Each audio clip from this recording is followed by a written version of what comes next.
ভারতে যদি অবৈধভাবে কোনো বাংলাদেশি থাকে তাহলে তাদের যথাযথ নিয়মে দেশে ফেরত পাঠাতে চিঠি দেওয়া হয়েছে।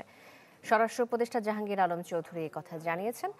আজ সুন্দরবনে বাংলাদেশের তৃতীয় ভাসমান বিওপি উদ্বোধন শেষে স্বরাষ্ট্র উপদেষ্টা বলেন, দেশে অবৈধভাবে থাকা ভারতীয়দের নিয়ম মেনে হস্তান্তর করা হবে, পুশিন করে নয়।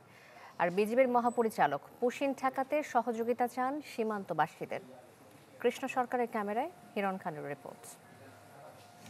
মাঠের অলরাউন্ডার আমি, আর ঘরের allrounder Tylox. Tylox toilet cleaner, clean মানেই টাইলক্স।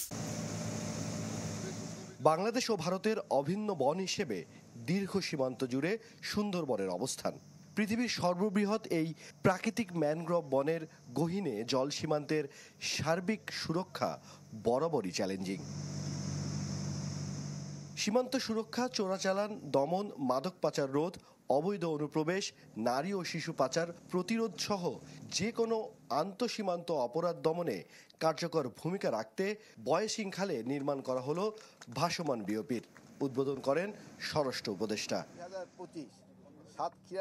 এ সময় সীমান্তে পুশ ইন প্রচেষ্টা নিয়ে সাংবাদিকদের প্রশ্নে তিনি বলেন, বাংলাদেশে থাকা অবৈধ ভারতীয়দের চিহ্নিত করে নিয়ম মেনেই ভারতে পাঠানো হবে। ব্রাহ্মণবাড়িয়া ওই সীমান্ত কিন্তু তারা পুষিনের চেষ্টা করছে। অবৈধভাবে ইন্ডিয়ান যারা আছে তাদের আমরা এইভাবে পুষবো কেন, আমরা যে প্রপার চ্যানেল আছে ওইভাবে পাঠাবো। যেহেতু এইভাবে অবৈধভাবে পাঠানোটা কিন্তু আইনত সিদ্ধ নয়। আমাদের বাংলাদেশি যদি কেউ ইন্ডিয়া থেকে থাকে, আপনারা প্রপার চ্যানেলে পাঠান। পুশ ইন ঠেকাতে স্থানীয়দের সহযোগিতা চান বিজিবি প্রধান। প্রতিরোধ করার আমরা চেষ্টা করছি, দেখছেন প্রতিনিয়তই। সত্যি কথা বলতে আজকে সকালেও কিছু পুশিন হয়েছে, আমরা তথ্য পেয়েছি। আমাদের বর্ডারটা এত বিস্তৃত, আসলে প্রতিটি জায়গা তো গার্ড করা সম্ভব না, এজন্যই আমরা জনগণের সাহায্য চেয়েছি।